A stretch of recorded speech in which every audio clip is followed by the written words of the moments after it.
All right, Shalom, called Loyam, La Yahweh, Bahasham Yahweh Shai, Bahasham Rachakwadash, double honors to the apostles and the elders of Great Millstone Ruwell, and who have taught me this knowledge. Honors and salutations to you, sincere Akim out there doing the work of truth sincerity. Shalom to you all. Shalom to the Akwathium that believe as well. I'm back at you with another lesson.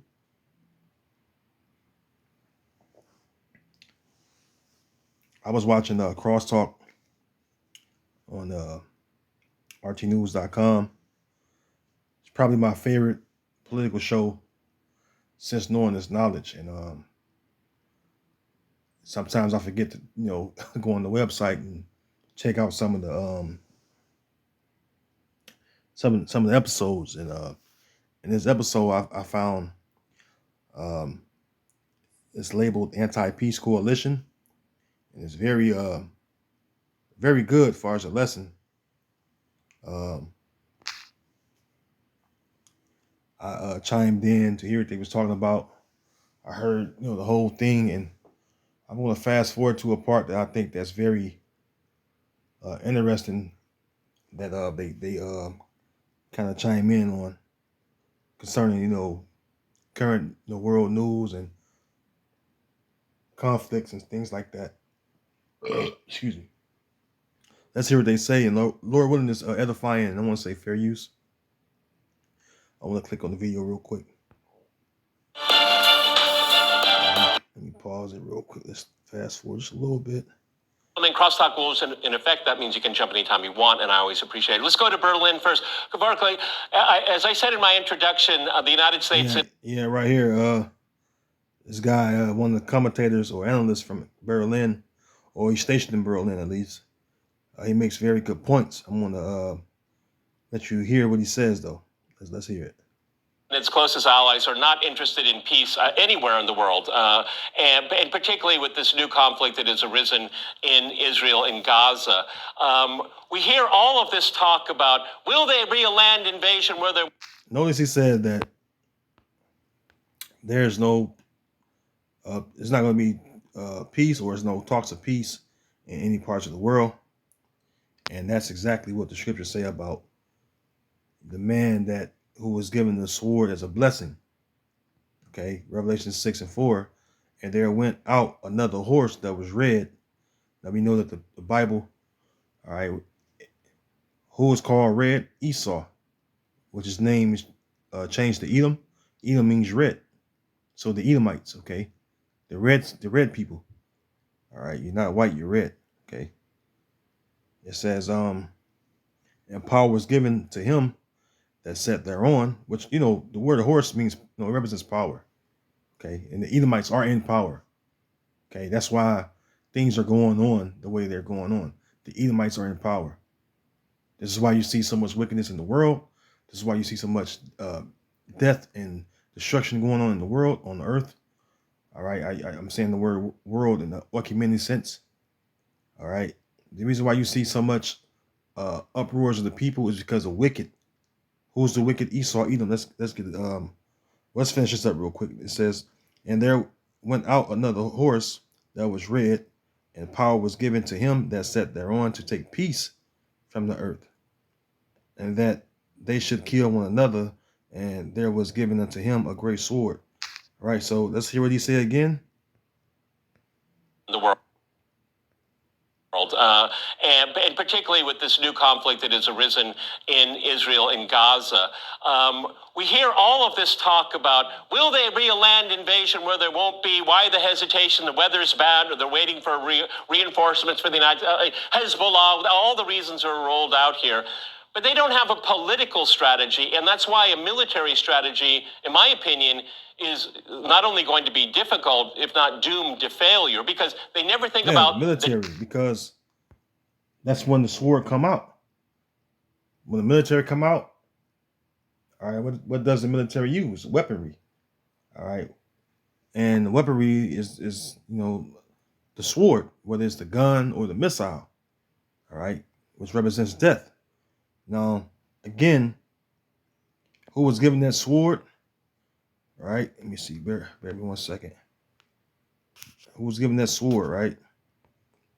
Let's go to Genesis 27. All right. Let's see who's given the sword as a blessing. All right. Genesis 27 and starting at verse 38. And Esau said unto his father, which would be Isaac, hast thou but one blessing, my father? Bless me, even me also, O my father. And Esau lifted up his voice and wept. And Isaac his father answered and said to him, behold, thy dwelling shall be the fatness of the earth and of the dew of heaven from above. And he's enjoying that fatness, by the way.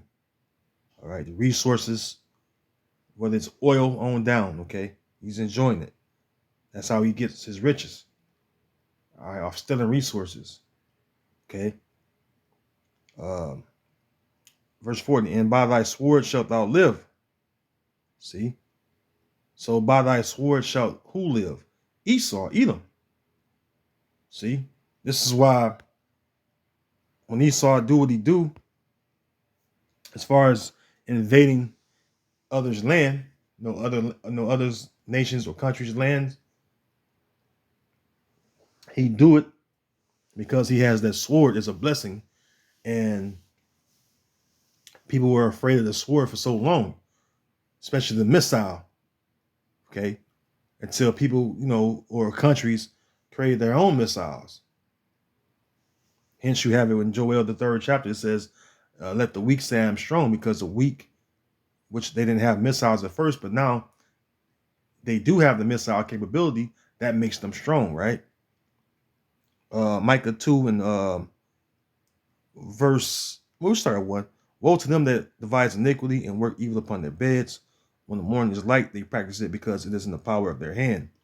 And they covet fields and take them by violence, and houses and take them away. So they oppress a man in his house, even a man in his heritage. That's what's going on.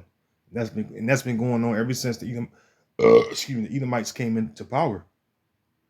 Okay, they've been, invading lands with great violence. By what? They're blessing the sword. Okay, this is what the Edomites do. This is how Esau, smite the people with a continual stroke. See, and it's no it's no coincidence that things are going on the way it's been going on since he's been in power, because that show you and prove that he is, all right, the Edomite of the Bible. Okay, the man's that's on the face of your money. Okay, that show you him in power. All right, who's in the power seat? The Edomites. All right, Habakkuk chapter 2. And let's go to verse 6. I'm gonna start at verse 6. It says, shall not all of these take up a parable against him, and a taunting proverb against him, and say, woe, which is destruction, all right, and misery, woe to him that increaseth that which is not his? Who does that? Esau, Edom, the so-called white man. All right, woe to him that increaseth that which is not his. How long? And to him that laded himself with thick clay. Right, which is, goes into the debt that he's accumulated. Okay, and look no further than Esau, man. He's the one that increased that which is not his. See, this is why when you read up in the scriptures about Esau, everything you see about Esau are evil and wickedness, as far as his dealings or his actions. Okay, this is why he's sown so much evil, and that's exactly what he's going to reap. Evil is going to come upon Esau. Okay, let's go to Malachi 1-4, because this is the reason why people don't want Esau, all right, in their lands, because they know that Esau brings death, all right, and wickedness. Okay, Malachi 1:4, whereas Edom said, we are impoverished, but we will return and build the desolate places. Thus saith the Lord of hosts, Yahweh Bashem Yahushai, they shall build, but I will throw down, and they shall call them the border of wickedness, and the people against whom the Lord had indignation forever. Okay. So you're the border of wickedness, you Edomites, man. All right. Let's hear a little more of the clip. Excuse me. Think about the day after. Go ahead in Berlin. Actually, they don't have a political strategy because they haven't thought about what's coming next after this military escalation in the Middle East. In the region, we can see that there are different players and they are coordinating between each other. For example, Iran, Syria, and also non-state actors such as Hezbollah, Hamas, and Islamic Jihad. And they have their military strategy against Israel. And also, they know if things go out of control, they have a political agenda how to end this conflict or to de-escalate. However, from the American and European side, they have invested so much in the basket of Israel that the only thing that is visible now is the military escalation. And what comes after the military? And that's true. Let me pause it. That's true. You know, this is why the creation of that state, all right, has been so detrimental or so toxic for the so-called Middle East, because with the creation of the state of you know of Israel, you know, hence there's been great violence. All right, going back to the declaration, you know, in the time they entered into that land, it's been nothing but war, chaos. Excuse me, a lot of bloodshed, and that's no coincidence. Okay, that's no coincidence. That land has really borne the shame of the heathen, because that's who's fighting over it. Okay, and America and Europe, the European Union, all they were behind that. All right, you had Henry Balfour, you had the Rothschilds that created that declaration, and who backed it? The European Union. See, so it's absolutely correct. After the military escalation, if there is going to be negotiations, for example, are the Palestinian side, the Lebanese side, or any of these parties concerned of the conflict going to negotiate with who? Are they going to negotiate with the United States? The United States is an integral part of this conflict. And Europeans, unfortunately, they have made themselves, again, an essential player on the side of Israel. They didn't have to do that. Let's remember it. And that's true. Okay, that's true. That's why the scriptures say that the least of the flock should draw them out, right? Because, Babylon is who the elites, okay, of the Edomites. All right, that's how they carry out orders. I'm sorry, I wrote a whole other word. The least of the flock. Oh, the least of the flock. Jeremiah 49, Jeremiah 50.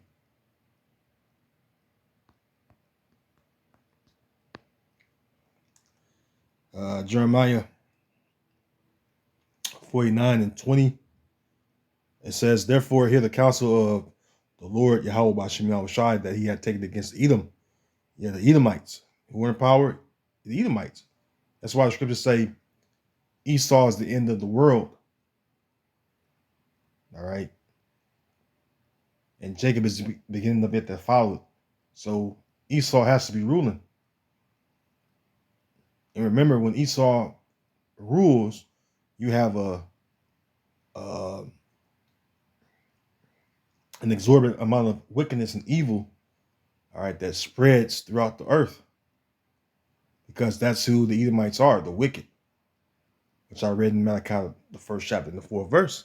They're the border of wickedness, man. It says, therefore, hear the counsel of the Lord that he had taken against Edom, the Edomites, and his purposes that he had purpose against the inhabitants of Teman. Surely the least of the flock shall draw them out. Surely he shall make their habitations desolate with them. So this conflict that's going on can draw out, you know, America, all right, which is Babylon. Because who rules Babylon? The Edomites. This is why you have it where the book of Psalms, the 137th chapter, it speaks about Babylon and it mentions Edom as being what? The daughter of Babylon. Okay, so you can apply this one too right here in Jeremiah 15:45. Therefore, hear ye the counsel of the Lord that he had taken against Babylon. Again, who is that? Represents the Edomites, because who controls Babylon? Who are the modern day Babylonians? The Edomites, man. And his purposes that he had purpose against the land of the Chaldeans, which would be comparable to America today. Surely the least of the flock shall draw them out. Surely he shall make their habitation desolate with them. Same thing. Same thing, because one thing about Babylon, all right, which is known as America, the Lord's going to make this place desolate. So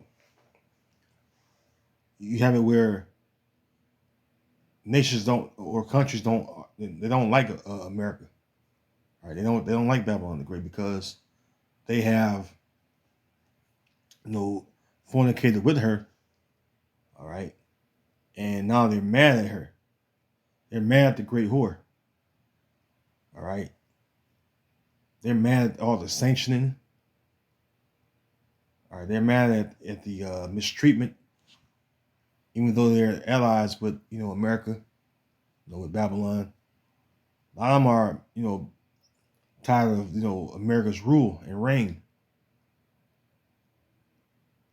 And you have Babylon's allies turning on her, like countries like Turkey,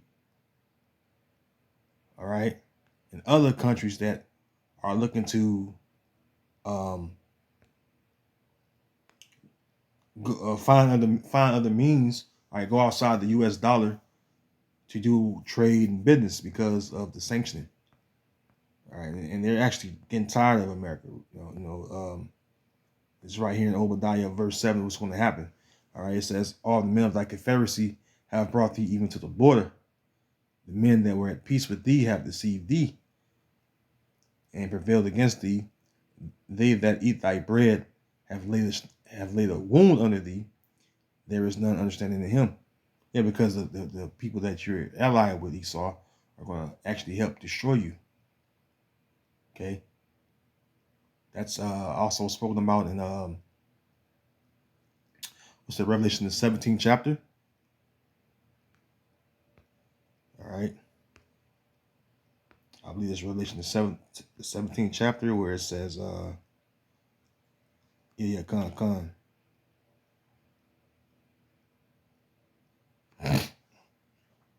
Revelation 17:15, and he said unto me, the waters which thou sawest, where the whore sitteth, which is America, the peoples and multitudes and nations and tongues, and the 10 horns, which today will be NATO in the EU.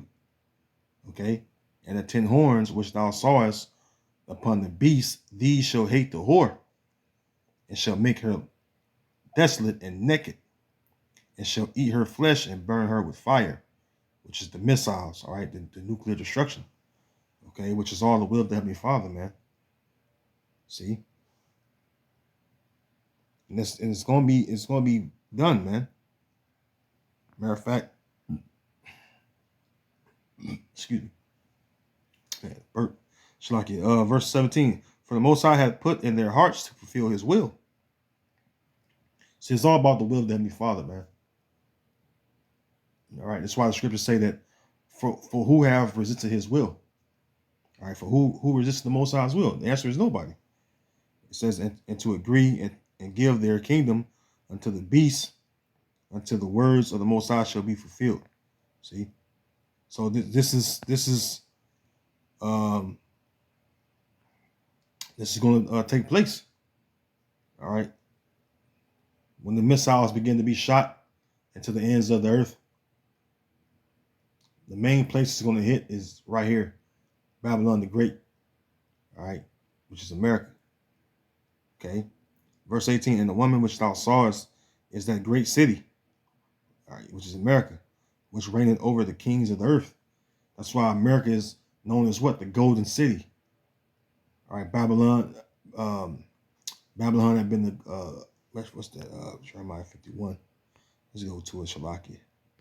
I don't want to butcher it. Jeremiah 51.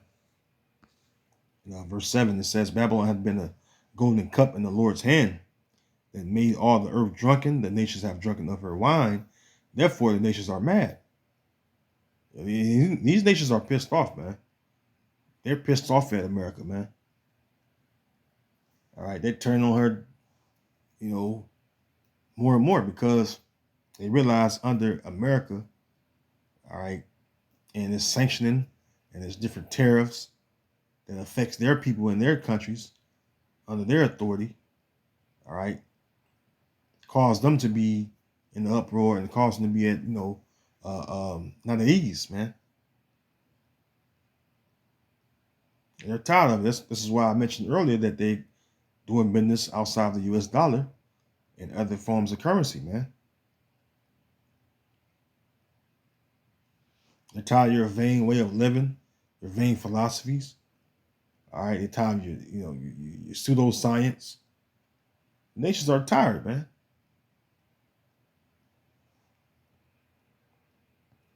And this is why they're gonna ultimately, turn on, Babylon. They're gonna turn on America, man. Let's hear a little more of the video. Let's remember, a decade or two ago, the French or the Germans, they were pretending that they can play a mediation role between different conflicting parties. They're not pretending that anymore. Nowadays, you cannot differentiate between the foreign policy of Washington and Brussels. There is no distinguish anymore, and this will create a backlash in the global South, especially in the Middle East, and the increasing negative sentiments against the Europe. You hear him? It's going to create a backlash. See? Europeans as well as against the Americans. A decade ago or 20 years ago, the people were able to differentiate between these, and the increased policy of Washington and Brussels, there is no distinguish anymore. And this will create a backlash in the global South, especially in the Middle East, and the increasing negative sentiments against the Europeans as well as against the Americans. A decade ago or 20 years ago, the people... Which is mainly the Edomites. Okay, the Edomites. That's who he's referring to. See, the light is on you Edomites, man. Start with your elites, man. See, the nations figured out now that the problem with that's in the world, that's within the earth, with all this chaos, all right, with this continuous, with the continuous wars, right? The problem is you Edomites, man, because the Edomites are the ones that bring forth all this perdition, which is destruction, to these different lands. This is why the scriptures call him the son of perdition. Let's get that. 2 Thessalonians 2 and verse 3. Let no man deceive you by any means, for that day should not come, except there come a falling away first, and that men of sin be revealed, the son of perdition. See? Excuse me. When you read on the NLT side, all right, excuse me, it says, don't be fooled by what they say, for that day will not come until there is a great rebellion against the Most High, and the man of lawlessness. Excuse me. Bear me 1 second. Excuse me. It says, don't be fooled by what they say, for that day will not come until there is a great rebellion against the Heavenly Father, and the man of lawlessness, which is Esau, Edom, the so-called white man, is revealed, the one who brings destruction. Hence, in the video, they're talking about the destruction. All right, over in along the Gaza Strip, which is just one of many. All right, one of many. Years ago, the people were able to differentiate between Europe and the United States. And now we can see that there is a collective West, and they have given a carte blanche for Israel to commit its war crimes in front of the entire world. We're watching. Well, and Kavod, by the collective West, and you're specifying Europe, they will be culpable. They are now culpable for the crimes that are being committed by their, quote, ally, Israel. And Dan, the issue of... And pretty much, this is what most people are saying within the mainstream news media. Things are turning against the Edomites, man. Things are turning. See? Let me get that in Obadiah. So you Edomites are being despised, man. That's what's going on. Okay, this is Obadiah, verse 1. It says, the vision of Obadiah, thus said the Lord power, Yahweh Ba'ashem Yahweh Shai, concerning Edom, the Edomites. We have heard a rumor from the Lord, and an ambassador is sent among the heathen. Arise ye, and let us rise up against her in battle. Behold, I have made thee small among the heathen, thou art greatly despised. And this is why you see the Edomites being despised right now, man. And the nations are tired, man, of Esau and his destructive ways, man. Because who paid for, the wars that Esau starts? It's mainly the commoners, the people. When they put sanctions on these different countries, it affects the people, not the political leaders, whoever sitting in the political office or public office. It affects the people more than anything. And what that causes an uproar. See? Proverbs 29:2. When the righteous are in authority, the people rejoice. Well, ask yourself, are the people rejoicing right now? No, because the righteous, which is us Israelites, we're not in authority right now. That's why the people are not rejoicing. But when the wicked bear the rule, the people mourn. So there you go, man. Why are people mourning? They obviously tell you that the wicked is in rulership, man. This is why you go to 2nd Ezra, the 9th chapter, it tell you that uproars of the people is going to be going on. All right, 2nd Ezra 9, and let's see. I started verse 1. Let's start at verse 1. He answered me then and said, measure thou the time diligently in itself, and when thou seest part of the signs past, which I have told thee before, then shalt thou understand that it is the very same time wherein the highest will begin to visit the world which he made. Therefore, when there shall be seen earthquakes and uproars of the people in the world, right? When we're seeing the earthquakes go on, all right, we're seeing the uproars of the people go on. So many people that are protesting every day because why? They're mourning. You protest when you're in mourning. If you're not mourning, you're not going to be out there protesting with the people. But if you're mourning because you're being afflicted by, the evil and the wicked rulership, that's when you're out in the streets protesting against what's going on. Because it affects you, okay, in such a way that makes a person it'll make a person moan, all right, or groan because of the amount or how heavy the affliction is. Okay, it says verse 4, then shalt thou well understand that the Most High spake of those things from the days that were before thee, even from the beginning. For like For like as all that is made in the world hath a beginning and an end, the end is made manifest. Okay, let me read it again, Shlaki. I got a little tongue tied. For like as all that is made in the world hath a beginning and an end, and the end is manifest. Even so, the times also of the highest have plain beginnings, and wonder and powerful works, and endings and effects and signs. Right, and we see the signs.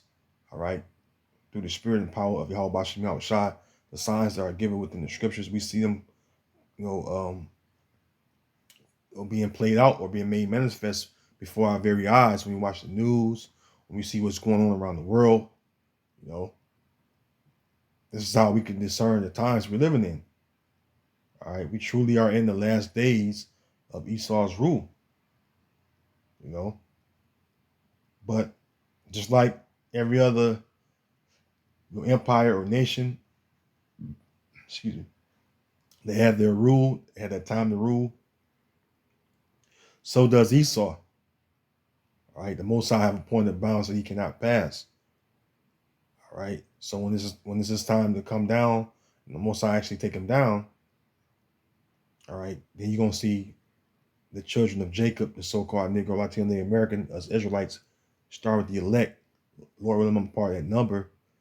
We're going to rule in righteousness, and you're going to see the people rejoice. Okay. So, with that, I'm gonna leave it right there. I'm gonna say, Lord willing, this video have been edifying to those of you that may have watched and tuned in. I want to say shalom to the elect and the Abba and shalom to the next video. All right, shalom.